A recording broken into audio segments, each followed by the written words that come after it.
ወልድኪ ነፍሳተ ሶባራየኪ በእሳተ ኩነኔ ዘሃሙ ማርያም ትብሊ በንቲ አዎሙ።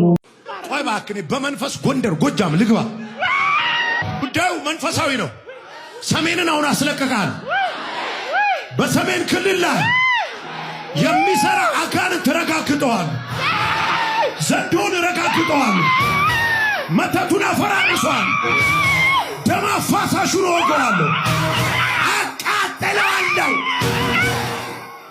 በቃኝ ልሂድ ከዚህ ውስጥ አውጡኝ ልሂድበት። ካታቦ ሳካማታ አገር እየፈታው ነው።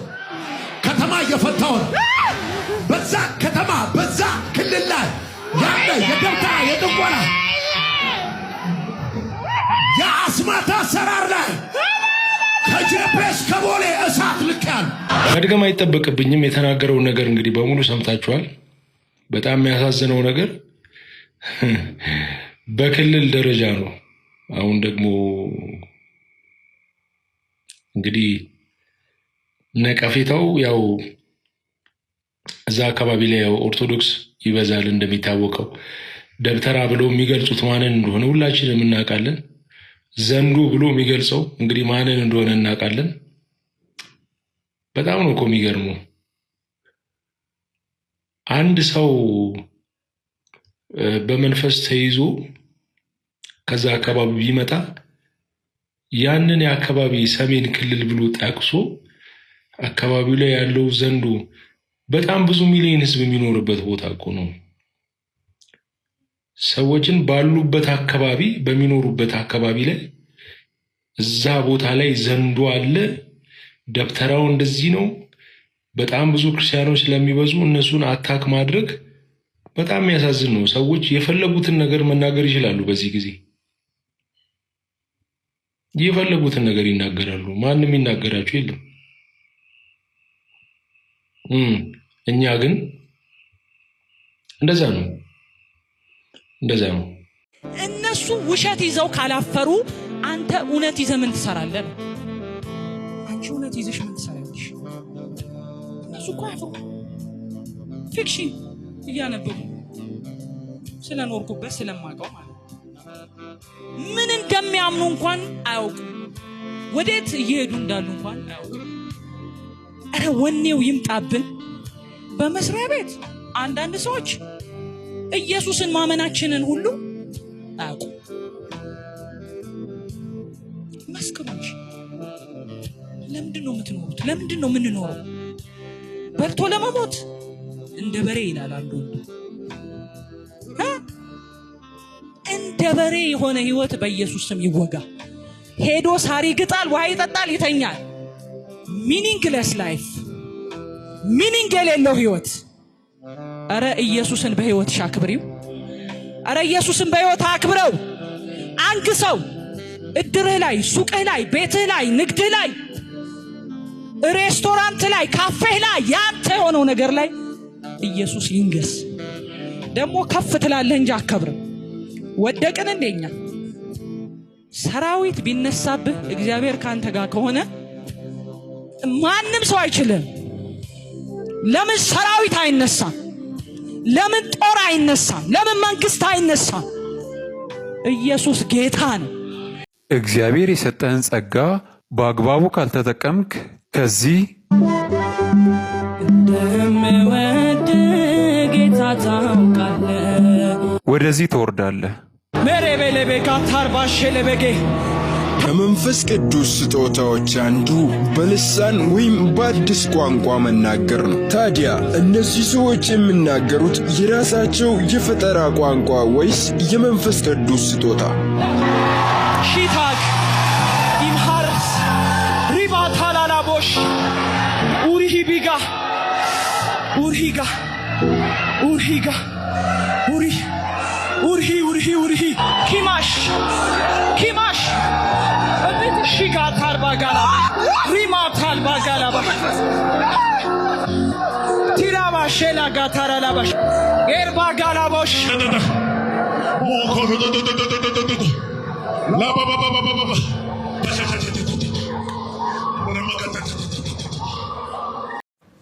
ፕሮቴስታንት የማልሆንበት ወይም ደግሞ ፕሮቴስታንቲዝምን የማልቀበልበት ዋናው ምክንያት ምንድን ነው? ዋናው ምክንያት በአጭሩ ሲቀመጥ በክርስቶስ ኢየሱስ ላይ ያለን እርግጠኛነት ፕሮቴስታንቲዝምን እንዳንቀበለው ያደርገናል።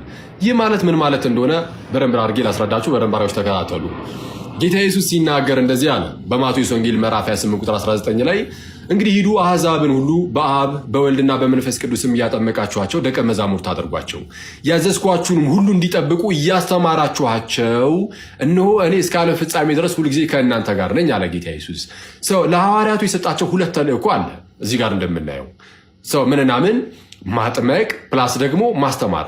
ታዲያ ግን ክርስቶስ ኢየሱስ አጥምቁ አስተምሩ ብቻ ያለ አይደለም። ይልቁንም አጥምቁ አስተምሩ አለና ደግሞ እኔ ከእናንተ ጋር ነኝ አለ። ስለዚህ ሐዋርያቱ እነ ጴጥሮስ ሲያስተምሩ ጌታ ኢየሱስ አብሯቸው አለ፣ ሲያጠምቁ አብሯቸው አለ። ብቻቸውን እንደዚሁ ያሉ አይደሉም። እዚህ ላይ ግን ሊሰመርበት የሚገባ ደግሞ አንድ ትልቅ ነጥብ አለ። ይህ ምን የሚል ነው? ጌታ ኢየሱስ እስከ መቼ ነው ከእነርሱ ጋር የሚሆነው? እዛው ጋር መልሶታል ክርስቶስ ምን ብሎ? እነሆ እስከ ዓለም ፍጻሜ ድረስ ከእናንተ ጋር ነኝ። ስለዚህ ጴጥሮስ እስከ መቼ ነው ሊያጠምቅ ሊያስተምር የሚችለው? በስጋ በምድር ላይ እስካለ ድረስ። ሲያልፍስ ክርስቶስ እስከ ዓለም ፍጻሜ አይደል ያለው? እሱን ተክቶ ደግሞ የሚመጡ አባቶች አሉ። እነዛም ሲያልፉ እነሱን ተክቶ የሚመጡ አባቶች አሉ። በዚህ ቅብብሎች ውስጥ እስከ ዓለም ፍጻሜ ድረስ ጌታ ኢየሱስ ሁልጊዜም ቢሆን በማስተማር በማጥመቅ ውስጥ ወይም ደግሞ በዋናነት ጠቅላላ ባለመልኩ ሰዎችን ደቀ መዝሙር በማድረግ ሂደት ውስጥ ክርስቶስ ሁሌም አብሮ አለ። እዚህ ላይ ሌላ ሁለተኛ ልንይዝ የሚገባው ወሳኝ ነጥብ የሆነ ሰዓት ላይ ሰዎችን እያስነሳው መጣለው ነው ያለው አይደለም። እስከ ዓለም ፍጻሜ ይልና ሁልጊዜ ይላል። ስለዚህ ሁልጊዜም እስከ ዓለም ፍጻሜ ክርስቶስ ኢየሱስ ሁሌም በቤተክርስቲያን ውስጥ ይሰራል። ምን ማድረግ ላይ? ሰዎችን ደቀ መዛሙርት ማድረግ ላይ። ኦኬ በማስተማርና በማጥመቅ ውስጥ ጌታ ኢየሱስ ሁሌም አብሮ ይኖራል የሚለው ይሄ ወሳኝ ነጥብ ነው። ይህንን ያዙና ሌላ ተጨማሪ ሐሳብ ክርስቶስ ኢየሱስ በሌላ ስፍራ ደግሞ እንደዚህ አለ፣ ወላጆች እንደሌላቸው ልጆች አልተዋችሁም አለ ጌታ ኢየሱስ። ይህን የተናገረው ለማን ነው? ለሐዋርያቱ ብቻ የሚሆን ነው። ሰው ሐዋርያቱን ብቻ እንዲህ ያለ ተስፋን ሰጣቸውና ከዛ በኋላ ላሉት ከእናንተ በኋላ የሚመጡትን ሰዎች ግን እንደ ወላጆች እንደሌላቸው ልጆች እተዋችኋለሁ ያለ ነው? ነው፣ በፍጹም አይደለም። ይልቁንም ወላጆች እንደሌላቸው ልጆች አልተዋችሁም አለና መንፈስ ቅዱስን ያፈሰሰው። መንፈስ ቅዱስ ደግሞ ለዘላለም ከእናንተ ጋር ይኖር ዘንድ ተብሎ የተላከውና መንፈስ ቅዱስ ለዘላለም ከቤተ ክርስቲያን ጋር ስለሚሆን ጌታ ኢየሱስ ወላጆች እንደሌላቸው ልጆች ትቶን አያውቅም፣ በታሪኩ ውስጥ ማለት ነው። ስለዚህ በታሪኩ ውስጥ ወላጆች እንደሌላቸው ልጆች ተትተን አናውቅም። በታሪኩ ውስጥ እስከ ዓለም ፍጻሜ ሁል ጊዜ ጌታ ኢየሱስ በቤተክርስቲያን ውስጥ ይሰራል። ሰዎችን ደቀ መዛሙርት ማድረግ ላይ ወይም ማስተማሩም ማጥመቁም ላይ ክርስቶስ አብሮ ይሰራል፣ አብሮ አለ። ይህንን ከያዝን በታሪክ ውስጥ የሆነ ሰዓት ላይ የሆነ ሰው ብቅ ብሎ ይሄ እኮ እንዲህ ነው ብሎ የተለየ ትምህርት ቢያመጣ እሱን ልንቀበለው አንችልም። ለምን? ክርስቶስ ኢየሱስ ወላጆች እንደሌላቸው ልጆች አልተዋችሁም ካለም በኋላ ያ ሰው ግን እስካሁን ድረስ ትምህርቱን ትታችሁ ነበረ፣ እንደው ሚስ አድርጋችሁ ነበር ትምህርቱን፣ ወላጆች እንደሌላቸው ልጆች ተጠላችሁ ነበረ፣ ግን ትክክለኛውን ትምህርትን ያመጣሁ እያለን ስለሆነ በኢየሱስ ነው የምናምነው እንጂ በዚህ ወንጌል አናምንም። ለምሳሌ እዚህ ወንጌል ተነሳና ጥምቀት አያድንም አለ።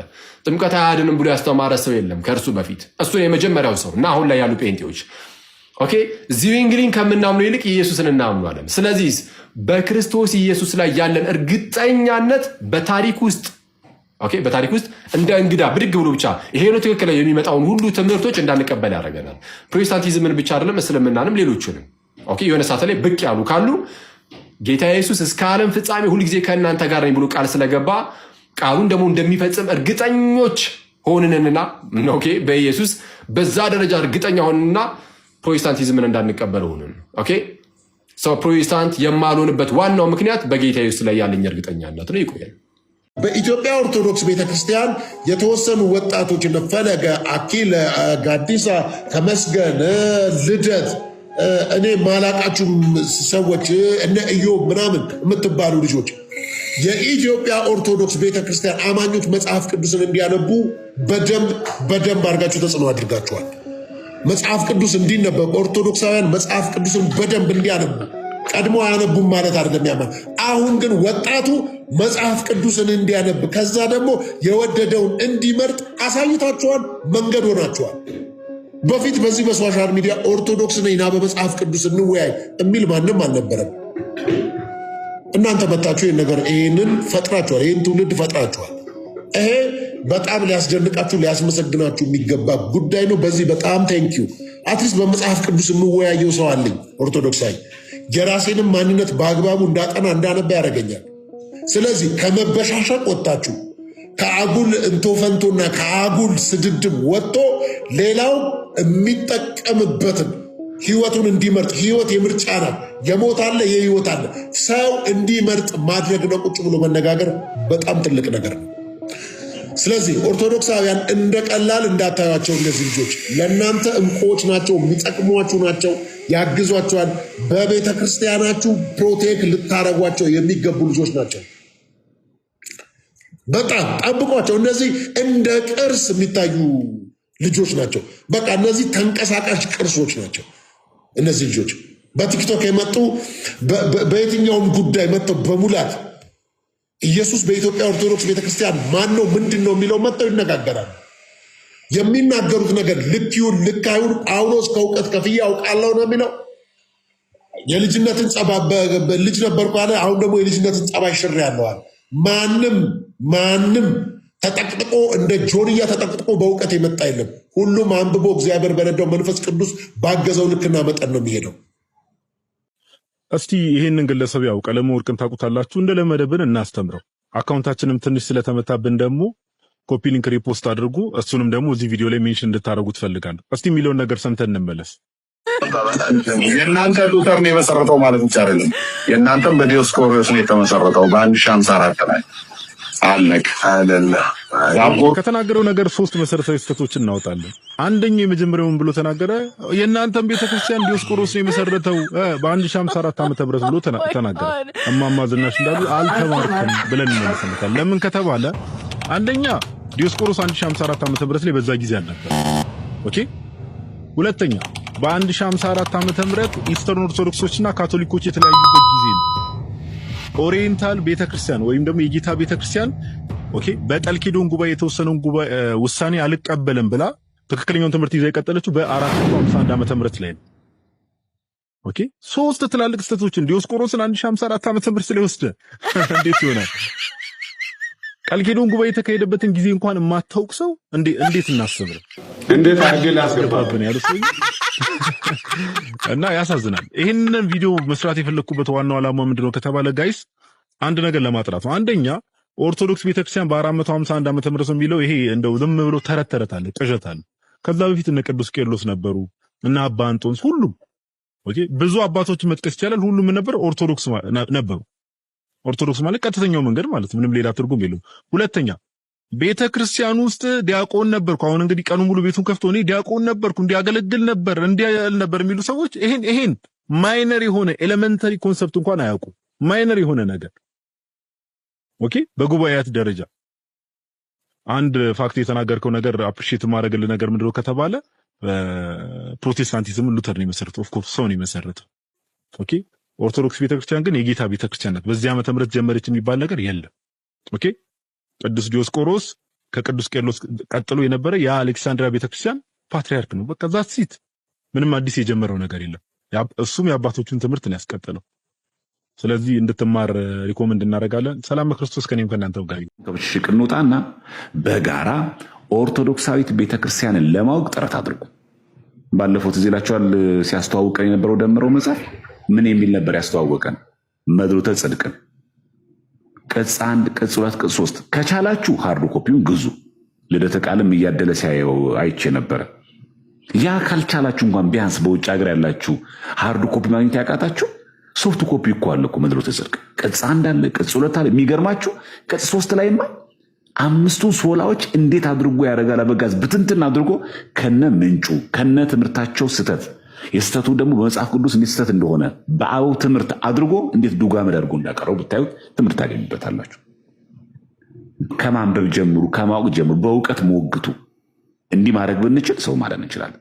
ባይሆን እንደ ፕሮቴስታንቶች በጣም ለመጽሐፍ ቅዱስ እንቆረቆራለን ካላችሁ እስቲ እንደነ እፎይ እስልምና ላይ እንደሚሰሩት እንደ ታላቁ ጅብሪል እነ ዮሐድ አሉ፣ እነ ጵላዲዮስ አሉ። እስቲ እንደነሱ እስቲ እስልምና ላይ እስቲ ቆጥ መስሩ። ጀግና ኮናችሁ የኛን ገድላት ድርሳናት በዛው ልክ ላትጠቀሙባቸው፣ ላትጸልዩባቸው፣ ላታምኑባቸው በዛ ልክ ለማጥለበል በዛ ልክ ለመተቸት ዛት ማች ዲቮትድ ከሆናችሁ እስቲ ጀግና የሆነ ከእስልምና ላይ የሚሰራ እስቲ ከእናንተ ቅበተ እምነት እስቲ ውጣ እስቲ እኔው በዚህ ልክ እዛ እኮ ኢሳ እኮ ተራ ነቢይ ነው እያሉ ሎቱ ስብሐት አምላኩ አልተሰቀለም ብሎ የሚያምን እኮ ነው። በስላሴ እኮ የማያምኑ ናቸው። እስቲ እነሱ ላይ እስቲ ቅበተ እምነት ስሩ እስቲ በእነሱ ዞራችሁን እንያችሁ እስቲ በቀስ ይሄንን አሳዩን እስቲ በተግባር እውነትም ለወንጌል እውነትም ለካ ፕሮቴስታንት በመጽሐፍ ቅዱስ የሚችላቸው የለም እስቲ አስብሉን። አሁን እኮ የለም። ይሄ ለእናንተ መልእክት ነው። ትልቅ የቤት ስራ አለብን። ከጥላቻ እንራቅ፣ ከብሔርተኝነት እንራቅ፣ የፖለቲካ ስራ እንስራ፣ በፍቅር እንስራ። አለቀ። በተረፈ የትኛውም አይነት ዲቤቶች በስድብ እንዳይሆኑ ሁላችን የራሳችን የግላችን ጥንቃቄ እናድርግ። እዚህ ለደምሮ ያለኝ መልእክት ራስህንም ቤተሰብህንም በጥንቃቄና ከጊዜው በበለጠ በፍቅር መንቀሳቀስ አለብህ። ሆድህን በጣም ሰፊ ማድረግ አለብህ። ትከሻህን በጣም ማስፋት አለብህ። ትችቶች ይኖራሉ፣ ስድብ አለ። እኛ ዝም ብለን ብቻ የሆሳዕናን ብቻ እንሰብክ። ከሆሳዕና ቀጥሎ ህማማት አለ። ከህማማቱ ደግሞ ዋናው ደግሞ ዓርብ ስቅለት አለ። የሚገርመው ከስቅለት ቀጥሎ ግን ትንሣኤ አለ። ይሄ ማሰብ ተገቢ ነው እንጂ በአህያ ተቀምጦ የኛ ጌታ ጨርቅ ያነጠፈለትና አረ እንኳን አንተ የተቀመጥክባት አህያ እንኳን መሬት መርገጥ አይገባትም ያለ ህዝብ ነው ዓርብ ቀን የሰቀለው።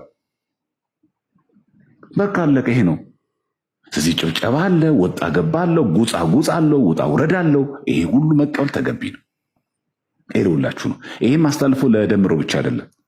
ወደ ኦርቶዶክስ መምጣት ፈልጋችሁ በተለይ ፓስተሮች የሆናችሁ ኳየሮች የሆናችሁ ለመምጣት ፈልጋችሁ ይህንን የስም ማጥፋት ፈርታችሁ ያላችሁ ሰዎች እባካችሁን ደምረውን ያጸናህ መድኃኒዓለም እኔንም አጽናኝ ብላችሁ በእምነት ነው። በቃ በርትታችሁ ነው። በቃ የደምረው ትልቁ ተልእኮ ይሄ ነው። በነገራችን ላይ ደምሮ ሀው ራሱን አዳነ። አንድ ነው። መጀመሪያ ራስን ማዳን ነው። ሀለ ራስ ነው። ሁለት ቀጥሎ ደግሞ ከቤተሰብ ከዛ ቀጥሎ ለጓደኛ ከዛ ሚዲያ ላይ ያለ ሰው በሙሉ ወደ ኦርቶዶክስ እምነት እንዲመለስ ድርሻ አለበት። ስለዚህ አብሮን ተቀላቅሎ ያገለግላል። ቅበተ እምነት ማለት አብሮ ይሰራል። ድርሻው መጠኑ እንደየአቅሙ ይሁንና ማለት ነው። እና በዚህ ስራ የሰሩት ወንድሞቻችን ናቸው። ያው በተደጋጋሚ ጊዜ እዛው ሚዲያ ላይ ስለታየን እኔ ብቻ እንዳልመስላችሁ። እኔ ምንም ያደረኩት ነገር የለም። እንደውም የኔ እውነት ለመናገር የለትትና ለመነገር የእውነት ብዙ ወንድሞች ብዙ የምታያውቋቸው እዚህ ቲክቶክ ላይ የሚያገለግሉ ያላሰለሰ ጥረት አድርጓል። የብዙ ወንድሞች ልፋት ውጤትም ጭምር እኛ ማናቃቸው ደግሞ እውነተኛ ሰዎች ደግሞ ጸሎትም ጭምር እግዚአብሔር እችን ቀን ስላሳየን ስሙ የተመሰገነ ይሁን። እዚህ ደምረው እንድትበረታ ከቅዳሴ ሳትቀር ከስጋው ደግሞ ሳንድርቅ ሁላችንም በጸሎትም እየተጋን መትጋት አለብን። አሁን ወደ ቀራኒዮ ነው እየወጣ ያለው። አሁን ወደ ቀራኒዮ ዛሬ ተሞሸርክ አይደለ? ልክ አንድ ሰው በትዳር ካገባ በኋላ የሰርግ ቀን አይሆንም አይደለ? ትዳር ውስጥ ደግሞ አለ ወጣ ገባ ምናምን አለ። እሱ ደግሞ መቋቋም ይጠይቃል። ልክ እንደዛ ዛሬ ሰርግህ ነው። ሰርግ ላይ የተጋቡ ባሎች ባልና ሚስት ደግሞ ልክ ሁል ጊዜ ትዳራቸው እንደዛ ባልና ሚስት እንደው ሰርግ አይሆንም ሁሉ በየቀኑ ማለት ወጣ ውረድ ምናምን አለው አይደለ? ገጭ አለው። ልክ እንደዚህ ሁሉ አሁን ወደ ክርስትና ጉዞ ነው የምንሄደው። ጌታችን በግልጽ ነግሮናል። በዓለም ሳላችሁ መከራ አለባችሁ፣ አይዟችሁ፣ ዓለምን ብየዋለሁ አሸንፊዋለሁ። ስለዚህ ወንድሞቻችን ተግተውልሃል። የእነዚህ ሁሉ ጸሎት አለ። በእውነት ዛሬ ለአንተ ትልቅ ነገር የተደረገልህ አስተዳዳሪው አልቀሩም፣ አባቶች አልቀሩም። በዛ ደግሞ ጉባኤ ሆነልህ። በጣም የሚገርም ነው ዛሬ ያንተ እድል። በእውነት ያንተ በጣም ይለያል። በእውነት እንክብካቤያቸው፣ የሰጡ ፍቅር፣ አባቶች ያላቸው ሳይነቁ ከየት ነው የመጣው ሳይሉ ማን ነው ሳይሉ ይሄ ሁሉ ትጋት አድርገዋል። በአካል መገኘት ያልቻሉ ደግሞ ወንድሞች ደግሞ ፍቅራቸው እንዴት ሲገልጹልን ነበር በኮመንት አይታል። በቃ የግድ ነው በቃ ይሄ እና እችን ቤተክርስቲያን ከልብ ውደዳት።